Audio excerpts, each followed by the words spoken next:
Hello, everyone, and welcome. It's great to see you all. My name is Ellie Burns, and I am the Senior Director of Nonprofit Relations here at the Community Foundation. We're excited to have you join us in what is sort of our third of a series called Ask the Expert. In the previous weeks, we've covered what should you learn from an HR expert, what should you learn from an advocacy expert, and today we're going to hear what you should learn from a storytelling and communications expert. So just a couple of housekeeping reminders. If you're interested in turning your video on, we'd love to see your smiling faces. We will spend the first half hearing from Andy, roughly the first half hearing from Andy, and that part will be recorded. We'll turn the recording off for the second half. We just want to make sure you feel like there's safe space for conversation. So feel free if you want to unmute and ask questions. If you want to throw them in the chat box, I'll be monitoring that as well. But right now, I'll start by turning it over to Andy Garman, who's a senior trainer and communications advisor with Wickstead and Company in West Des Moines. Andy spends his time helping clients share their stories, whether in front of an audience or a camera. And so we are really happy to have you here today, Andy, and excited to hear from you. And I'll give it to you. All right, and I'll take it. Ellie, thank you very much. And before I go anywhere else, thanks for the opportunity to be a part of this. I really do appreciate the chance to speak with all of you and walk through something that I'm very passionate about, which is storytelling. The ability to craft and deliver a story that makes a tremendous impact for you, for your organization, and for the community at large. I do appreciate that, and I know that when we think about communications, we think about storytelling, a lot of times that can feel daunting. Anytime we're asking you to step outside of your comfort zone, anytime you're being asked to stand and deliver specifically, that's a little bit of an unnatural experience for some. So that brings about some nerves or some worry. There might be others of you here, though, that love that opportunity, kind of like I do. The chance to get up and tell a story is something I really relish. What I want you to know is no matter where you are in this space, it's pretty easy to be able to find a story that you can tell. And I want you to try to find that story or a handful of them because stories make a tremendous impact for what you want to accomplish, right? We are hardwired as storytellers and as story audiences, right? When we get together as a group, we all tell stories, we tell jokes, we don't tell math problems, right? I mean, numbers don't translate the way a good story does. So what I want to do is walk you through a couple of mindset areas, the tent poles to kind of think about, these are things I need to think about going in. And then towards the back half of this, as Ellie talked about, we're going to open up the floor and I'll answer any questions you have, give you some advice, maybe some suggestions as you try to figure out the best path forward for you and for your organization. Now, as Ellie said, I'm with Wickstead and Company. I've been here about 6.5 years, and I love this job because I love helping people get better at the front of the room or in front of a camera. Before that, I spent 20 years on television. Thanks for watching. I spent 13 years here at KCCI in Des Moines, 6 years before that at KGAN in Cedar Rapids, and I started my career in Rapid City, South Dakota, the beautiful Black Hills, which was amazing, wonderful, gorgeous area of the country. Lousy sports. I was a sports guy, right? And so I grew up in Big Ten country, and I'm a Chicago Cubs fan, and I got to really experience big-time sports. And then I moved out to South Dakota, where it was Legion baseball and rodeos, two things I knew very little, if anything, about. What I found out along the way is between Rapid City and Cedar Rapids and Des Moines, in 20 years on television, man, I covered a lot of games. Right? 13 bowl games, 19 NCAA tournaments, the Masters, the Super Bowl, the Cubs winning the World Series. I had a front row free ticket for all of them, and it was amazing. But as I sit here today, 6.5 years out of my TV career, I don't think I could tell you the final score of a single game I covered. I remember the moments. I remember the conversations. I remember the plays and the players. I don't remember the numbers. Frequently, when we get into a situation where we're trying to share information that we think is going to make a big impact, we're kind of believe that the numbers will tell the story, right? I can tell you it's an 11% this or a 34% increase in that. But the truth is that doesn't ever resonate with your audience the way a good story does. And a story is a powerful tool to make a point. So as we jump off here and we walk into this, this session, I want to begin by showing you a video. Okay, this is the keynote address of the American Medical Association. This would be 3 years ago now, I think it's 2022. And this is the incoming president of the American Medical Association getting up to give the black tie keynote address. Okay, I want you to listen to him and watch him as he begins to lay out the message he wants to share in an incredibly difficult time. 2022, remember, the heart of COVID. And I want you to watch how not only does he, stand and deliver and do that well, but how he uses the power of a story to make an important message. Watch this. With so much pain and despair in the last 2 years, in the wake of this pandemic and a politically fractured country, I admit to having had real questions and even some trepidation as I approached this presidency. Questions about whether we could collectively, all of us in organized medicine, move beyond the serious challenges we face. I wondered if I could make a difference. Then Rabbi Stacy, who we heard from this evening, told me a story that kind of struck a chord. It's the story of Georgene Johnson, a middle-aged woman from Cleveland who 30 years ago took up jogging. Eager for a little competition, she signed up for a local 10K run. Georgene showed up on the morning of the race, began her stretching exercises, and when she heard the starting signal, took off running with the crowd. 5 miles in, Georgene began to wonder why the course hadn't doubled back towards the start as she expected. Confused, she asked an official and discovered she was running the Cleveland Marathon. Her 10K was scheduled to commence about an hour later. Georgene started crying. She tried to make her plight known to officials and bystanders, but nobody was able to give her a ride back to the starting area. So Georgene just kept running. She thought to herself, this is not the race I trained for. This isn't the race I entered. But for better or worse, this is the race I'm in. Georgene finished the marathon, all 26.2 miles, in 4 hours and 4 minutes. She had never run more than 8 miles before. So here we are in 2022. Many of you have shared with me your own doubts about the future of medicine and about the promise of our advocacy. When you joined this profession, you probably didn't anticipate shouldering the weight of a pandemic that has taken the lives of over 1 million Americans. Are working in a healthcare system stretched so thin that at times, physicians seem to be the only thing holding it together, sometimes with duct tape. Out of it right here to talk a little bit about this. You know, as you see when he stands up there, and he's a really solid public speaker, right? As he gets up and he's got some stuff that's going to make people laugh and he's got some stuff to make people think. But one of the things that I really like about how he does this is, first and foremost, he's open. He's honest. He's a regular person as a leader, right? And I jotted down a couple of the things he said. When I took this on, I had questions. I even had trepidations about, can I make a difference? I'm sure all of you in your spaces have had moments, especially when you first start, where you think, is this right? Am I able to do? By opening up and being genuine and honest with somebody, you're already making a connection with your audience. But then what really brings it home? The story he tells. Georgene Johnson, right?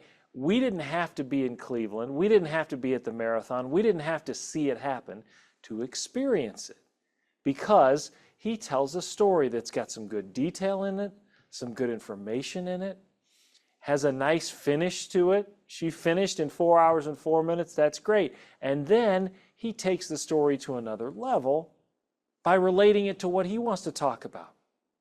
This isn't the race I signed up for. This isn't the race I trained for, but for better or worse, This is the race I'm in. And now we think about us in medicine. And he turns that story into a teaching moment for the audience. He's got you hooked, right?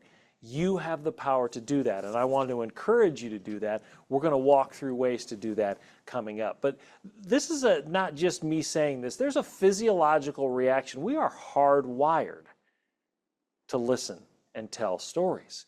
You know, your brain, with all the information comes in, can be a jumble. There are so many sources of information at all different times, in all different ways. How do you keep up on it? A story helps that information fall into place. It helps things make more sense because you get to experience something that you didn't actually experience, right? And we know scientifically that stories can be up to 22 times more memorable than facts. Right? The discussions I have when we do presentation trainings with folks is they want to talk all about the numbers. And I think the numbers are important, but they don't matter. Right? When we talk about connecting with our audiences, you think about the people you're talking to, there's really three possible goals you're trying to reach. You're trying to inform them, persuade them, or motivate them. Head, heart, feet. Numbers are all head. It's all information, and we're really good. Right? We got pages of talking points and data points and slick one-pagers and all these things that we can do, that we can give you all the information. I don't think that's real effective. I think the key to effective communication lies about 18 inches south of that. Instead of here, it's here. Okay? It's not just about giving you information, it's about getting a feeling. I'm not trying to get you to fall in love with me, but I just want to reach into your chest and turn your heart like 2 degrees. That little notch. If I can do that, I've got you. You're listening. You're invested. You're paying attention. You're more likely to remember what I'm talking about. It's the only way I'll get you to do something, right? We fall into this trap of, I just have information to share. You want to know something? I've got 11 answers. Which one resonates? Which one sticks? And here's the other truth. The numbers always change, right? How long have you been at your organization? 6 months from now, that number will be different. The why, the emotional connection there, won't change. That's what we want to focus on as a good communicator. And as we prepare and discuss opportunities for you to share your story, we spend a lot of time talking about audiences. Why? Because we know that designing a presentation without an audience in mind is like writing a love letter and addressing it to whom it may concern. Not super effective, right? So I want to give you a tool here, all of you, to use this to be more effective in all of your communication, but especially as you're trying to figure out what story you could tell. This is the tool that we call audience analysis. Okay, and it looks like a tic-tac-toe board here. You want to identify the real audience. I'm going to ask you in every situation, when you're beginning to share information, to identify the 2 groups that matter most to you. You get to decide who they are, right? Are these current donors and future donors? Are these regulators and legislators and donors? Are these people, clients that we're supporting? And you can decide. The truth is there are 12, 15 different audiences, right? But you want to be focused to be effective. So think about, as you're trying to decide, where's this going? Who am I trying to reach with this? Start there. Who's most important? Who's most important? And who's right behind them? 1 and 2 or 1 and 1A, however you want to do it. Everybody else can come along for the ride. Okay? To be most effective, you want to be focused on the people that matter most to you. And how do you focus on them? We use this grid. If we figure out who the primary and the secondary audience is, that middle column where it says issue, I like to think of that as thoughts or questions. What are they thinking? What questions are they asking? When they walk in the room, when they first see you, when they first hear, I'm going to have a discussion with. What pops to mind? I'm not trying to judge. I'm not even trying to change the minds. at this moment, I just want to know what's on their minds, because it's going to help me begin to craft what I want to share with them. I encourage you to take this tool and jot it down every time you're going to talk to them. What are 2 or 3 things they're asking? Right? What are 1 or 2 or 3 things they've got on their mind when it comes to what we're talking about? You do that for both groups. That helps you build the content of what you want to share. If these are the questions you have, I'm going to find a way to share them. Okay? That column on the right, that feeling column, that's the emotional connection that you can make with your audience. What you need to do is decide those questions, those thoughts that they have coming in the room, they have an emotion tied to them. How are they feeling? Are they excited, nervous, worried, interested, ambivalent, frustrated? Could be positive, could be negative, could be anywhere on the scale of emotions. But what do you think they're feeling? You know, spoiler alert, you don't really know. You're taking an educated guess. But the idea is, I want to have an understanding or at least an idea of what they're feeling, because that's how I connect. That's how I aim for the chest. Right? I want to make sure that I'm acknowledging the emotions in the room. If people are upset, worried, nervous, call it out in a positive way. I recognize you might be worried. You might be sitting here a little nervous about this. That's okay. I recognize when I talk about this, some of you are pretty excited about what's. You want to wink and nod to some of those emotions to tell your audience, I've thought of you. You matter. Right? You want to use this tool as a framework so you can begin to be effective as a communicator in any scenario. This is always going to change depending on who you're talking to. Right? Every new conversation is a fresh start to start over. Who's most important? Who's right behind them? What's on their mind? What's on their hearts? And if you use that framework, it's going to help you be more effective as a communicator. Now, you've got your stats, you've got your info, you've got your stuff that does matter. But I need that story to bring it home. Let's talk about what makes a good story. Okay? We talk about everyone as a storyteller, but really the truth is there are about 5 things, but like 5 boxes, that as long as you check these give you the roadmap, the framework to tell an interesting, compelling story. All right, we start with, where is this? What's going on, but specifically, where is it? Right? In Georgine's case, it was Cleveland. It was the morning of the race. The starting gun went off. She took off, right? That setting, it is not deep, it's not super detailed, but it's enough to give you the feeling of, okay, I see where we are. Now, who's involved? Tell us a little bit about this. Tell us about Georgine, who was anxious for a little competition, so she took up jogging. Right? Again, I don't relate to Georgine, but I see her. It's like I'm standing next to her while she's working out. Right? I'm standing next to her while she's getting ready at the starting line. I'm experiencing it without actually being there. Then, what's the conflict? You always have to introduce a problem. The story's never, and we all got along. Right? When I was on television, we didn't do stories where we all got along. There was always a victim and a villain. Right? There was always a good guy and a bad guy. And sometimes they were, the bad guy was a person. Sometimes it was Mother Nature. Sometimes it was the economy. Right? The victim and the villain frequently changes. But I want to know, what is that challenge that has to be overcome? What's the mountain we got to climb? Right? Figure out, what is it that we have to take on? When I'm looking at this fundraising drive or this new opportunity that we're looking for, what hill are we trying to climb? What's in our way? Then bring the story home by telling us what happened. How did it end? Right? Georgine finished the race in 4 hours and 4 minutes. She'd never run more than eight miles in her life. Right?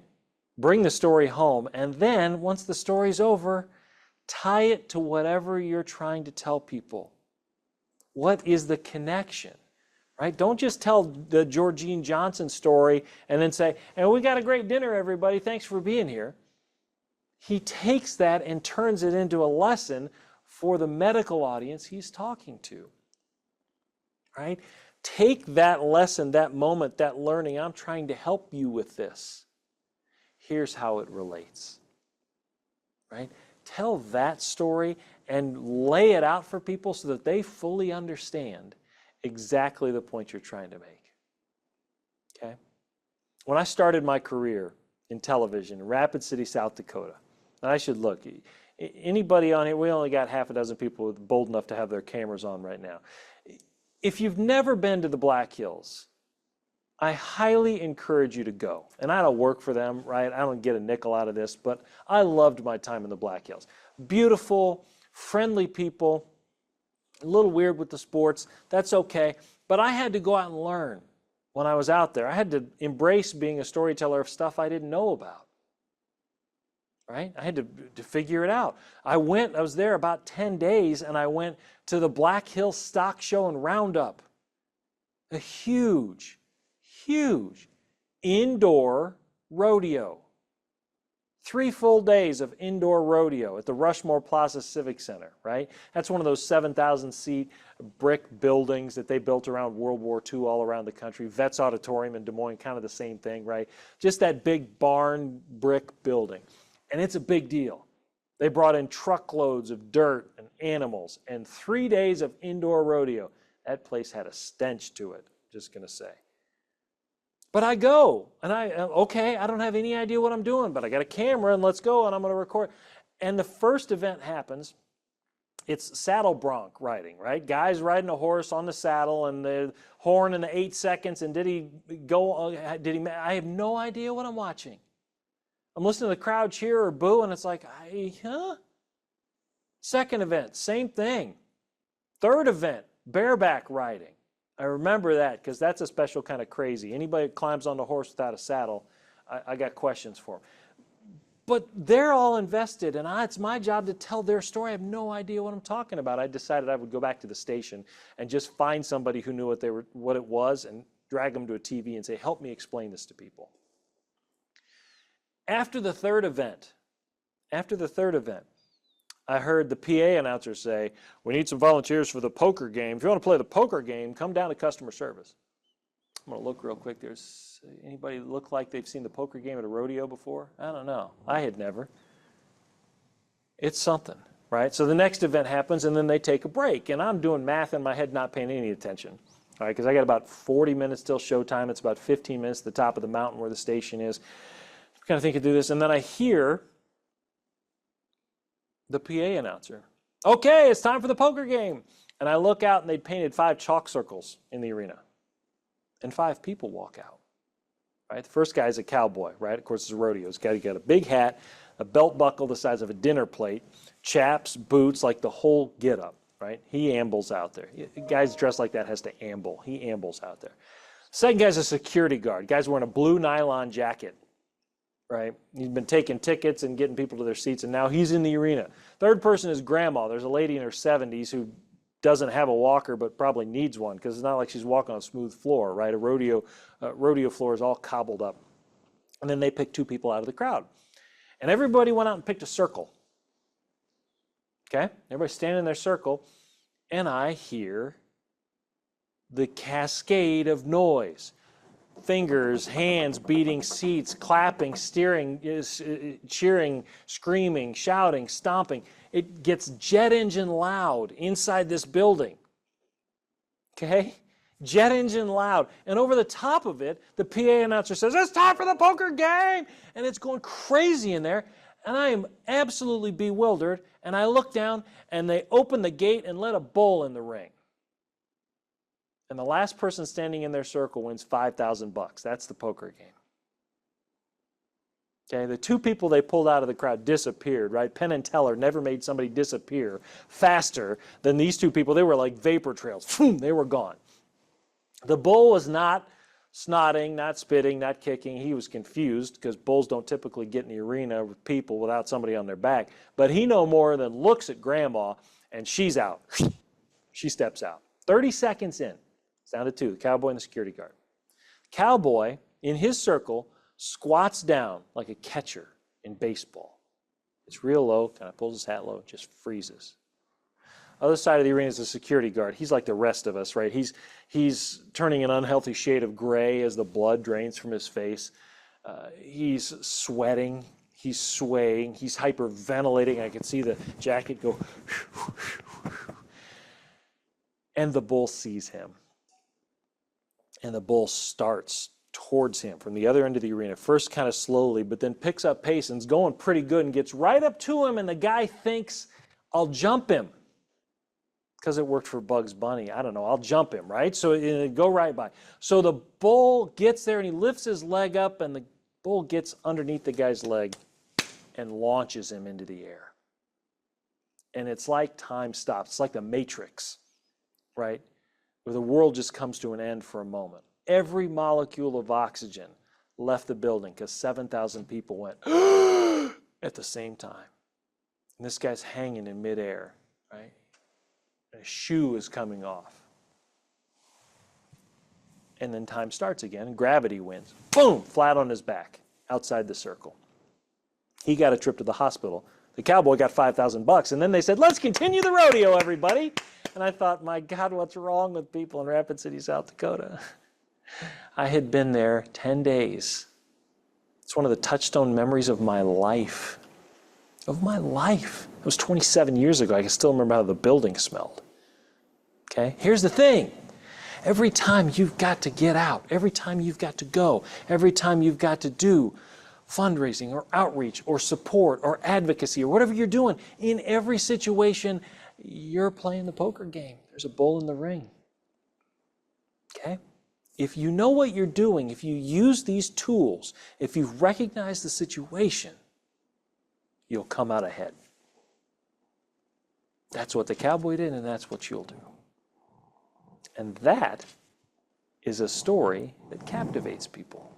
I know that because I've said that for 6 years in these training sessions, and I always get people leaning forward. It's 100% true. And the best part of this story is, it is almost noon. If I asked any one of you in 3 hours, hey, what was the security guard wearing? You'll remember it was a blue jacket. A story sticks in your brain the way a number never can, right? And so we want to use stories just like that. They don't have to be that long. They don't have to be that in depth, but a little bit can go a long way in getting your message across. So now the question is, what is your story? As I saw people popping in and I look at the Zoom here, I see a whole bunch of different organizations and groups here. Wonderful organizations doing all kinds of great work. My question to you is, what is your story? What makes you stand out? What makes you different? And a vast majority of great stories come with impact. You're telling stories of the impact you have made, the people you have helped, the changes that have been made because your group advocated for it, whatever it is. So I want you, it's 11:58, I want you to take the next 2 minutes and decide what is a story you could tell about your organization to me. How would you explain what you do to me? I give you 2 minutes, and after two, it doesn't have to be perfect, but after 2 minutes, I want you to, somebody will be brave, raise a hand, and tell me your story. All right, time starts now.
Okay, we got one more minute, but while we do that, Joe, I just saw your chat. I love that. That's what you do, right? And Andrew, pop that back up for me so I can read it. I want to make sure I get the details right. We help individuals tell their story through role play and music making initiatives. Excellent. Now, tell me one example of that. Think about one kid, one person, one client. You can change names as you need to, but think about one experience that goes beyond here's what our mission is and shows instead here's how we do it, or here's how it actually happened. So we work with the Chrysalis Group, which is a women's organization, and one of my favorite ones was this teenager was about to go through a quinceañera, and she was trying to explain to her mother that it would be better if she had this quinceañera at a hotel. Well, her mother didn't want anything to do with that because there was going to be boys involved. And so what she, and it all came down to when she was saying what she wanted her mother to hear. She was all excited at school to talk to her friends, and on the bus home, she would be all excited. Well, she got home and her mother worked from home and had a computer, just like we're looking into our computers now. So when her daughter came home, the daughter was all excited and the mother was frustrated because she's trying to get her job done and she didn't have time to hear what was happening. So the daughter would then get frustrated, go to her room, slam the door, and then the rest of the evening was just terrible. But this went on for a couple of weeks. We used her friends to do this role play where someone played the role of the mother and someone played the role of the girl who was going to have the quinceañera, so that she could see the events that were transpiring. Anyway, to make the long story short, what we found out was, when do you have your mother's attention? When she's driving the car. Okay, mm-hmm. So we found that out. When do you, what does your mother like more than anything else? Well, she loves ice cream. So we decided that instead of asking when she's coming home from school and her mom is still at work, her mom didn't get done till 5, even though the girl got home at 3:45 or somewhere around there. So we said, how much money do you have? Take $10, ask your mother to go have ice cream. On the way, talk to your mother about the quinceañera. So she's in a preferred place. She's in a time where she's attending to her. That's when the mother said yes. I love it. And here's the thing. I never had a quinceañera. I don't even know what it's like. I've seen pictures of it. I read stories about it. That's not my world. But guess what? I'm there. I'm there because you're telling me that story, right? That's the power that a good story has. And what I like about that, Joe, too, is thanks for sharing that, is not only do you tell that story and here's the actual learning of it, but you allowed me to infer what really matters is you have to get people when they're most willing to be spoken to, right? When they're most open to it. That's a little bit of the audience analysis we talked about. My only advice to you would be, if you're telling that story and you're going to use that as an example, bring it home with that, right? That's part of how we do. That's how we're so successful, because we can X, Y, and Z, right? Make sure you can tie it up with a bow for the audience. Don't let them try to figure it out on their own. And they're going to appreciate it. And they're going to remember it, right? The next time one of my kids is watching, PBS or something, and there's a show about quinceañeras, I'm going to remember that story and ice cream, because I didn't get this figure by accident. I love ice cream too. So nice job, Joe. Thank you very much for doing that. Anybody else want to raise their hand and do it? Let me hear another story.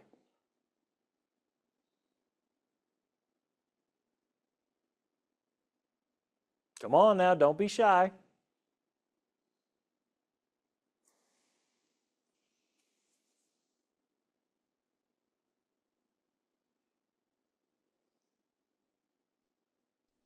Jared, I love it. Hop on, Jared. Tell me about it. So I work for the Boys and Girls Clubs. I started in December. It's been an absolute pleasure so far. We had a club that started a cooking class, and they were looking for like guests to come in and teach some dishes and that sort of thing. the unit director of the club made a handful of cold calls and was given the opportunity to have some chefs from 801 Grand come out and teach a cooking club. These chefs enjoyed themselves so much that we had the opportunity for that cooking club as well as the directors to go out to 801 Grand and participate in a multiple course meal. For me personally, I wasn't a part of any of that, but I had the privilege of sharing the photos and posting it on social media. I love that. I love that. Now, Jared, when you tell that story, and that's the recipe, pun intended, that's the recipe of a great story right there. One of the things that makes that story even more effective is personalizing it a little bit. And you don't have to single out one of the kids or one of the chefs, but even, listen, we're talking about a group of highly trained culinary experts. When you cook at someplace like 801 Grand, you know your way around the kitchen, right? And these people are going in to teach people who had never cooked before. This would be like LeBron James playing pickup at the YMCA.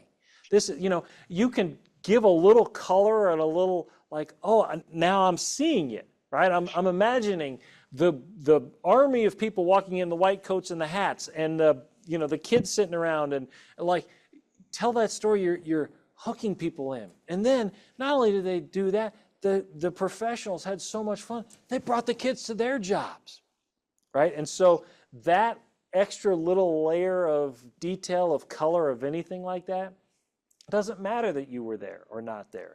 Doesn't matter that you took part or didn't. Most stories we tell aren't first-person stories, right? The Bible is a storytelling document. None of us were around when it was written. Doesn't matter, the stories are still being told. Your story can be somebody else's story. I had a friend who went through this. It's great. It's great. Just harness that, grab it, and use it, right? That's really good, Jared. Thank you for sharing that. Here's my thing. And then I'm gonna take a break and open it up, because we had some questions early on that were sent in, but also I want to open the floor to Q&A here for the last 20 minutes. Here's the last thing I'll tell you about it. I was on TV for 20 years. 13 years at KCCI. I was lucky. It was the #1 station. It was a great opportunity. I thoroughly enjoyed it. About every 10 days or every 2 weeks, I would get a call or an email from a frustrated grandparent, right? How come you haven't done a story on that girl in Newton who's bowled 5 300 games? Because nobody told me. I appreciate that you thought I was Local Sportsopedia, but I had no idea that was going on. And unless somebody tells me that it's going on, I'm not likely to just figure it out and go do the story myself. That's your challenge. You have to tell your story. You have to let people know what's going on. In the age and the world we live in, where there is so much information, and we live in a constant fire hose of information, constantly, right? It's on TV, it's on the podcast, it's in our pockets with our phones.